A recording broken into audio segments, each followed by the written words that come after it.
Mtakaa asubuhi, kiza kitaingia, kusubiri aibu yangu kama mlivyozoea. Ina maana ujui, imebaki historia.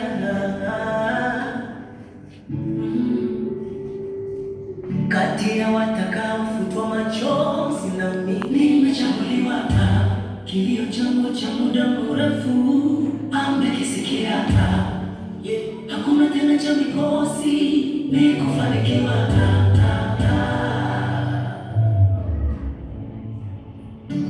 Wa zamani si wa sasa, mambo yamebadilika.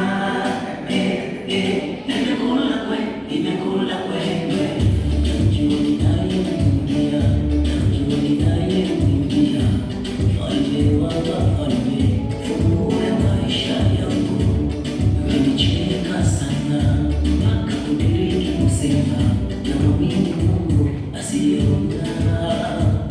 Na niliposema nitajenga majumba yenu, mlicheka sana. Niliposema nitamiliki magari, mkaambia ndoto ya jana. Mkasema ni ndoto, niache utoto, maana haiwezekani.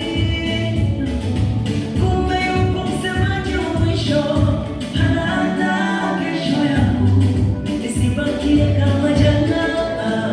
Karibu hiyo baba yangu sikiziwi, hata asinisikie. Baba yangu sikimwafu, hata asinione. Baba yangu simchoyo, hata asinibariki. Nilipanga mawe, nimekula kwendwe. Wa zamani si wa sasa, mambo yamebadilika. Nilipanga nife, nimekula kwendwe. Wa zamani si wa sasa, mambo yamebadilika. Nimekula kwendwe. Wa zamani si wa sasa, yale yaliyonitesa nayo yamebadilika. Nimekula kwendwe. Wa zamani si wa sasa, mambo yamebadilika. Nimekula kwendwe.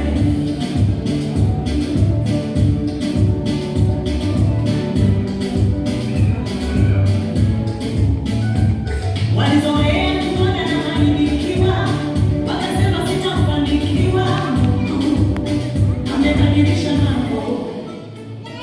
Pale akili yenu ilipoishia, kabla ya kutaka kuanzia jambo, kufanya jambo, mtakaa barazani kuniongelea, kabla ya kuniombea jambo, nitavuka mambo. Kama nikiwete nimetembea, aibu kaniondolea. Mimi sio yule wa jana. Wa zamani si wa sasa, mambo yamebadilika. Nimekula kwendwe. Wa zamani si wa sasa, mambo yamebadilika.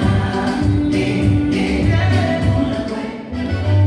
Tunaye Baba mwenye uweza, Alfa na Omega, uinua wanyonge toka mavumbini, machoni pa adui. Unayenisikiliza, kipi kinakuuliza? Mwambie Yesu, achana na wanadamu wao, hata wawite tasa, waseme masikini sana, waseme walewi, matusi yote wamalize, wala wasiwajibu.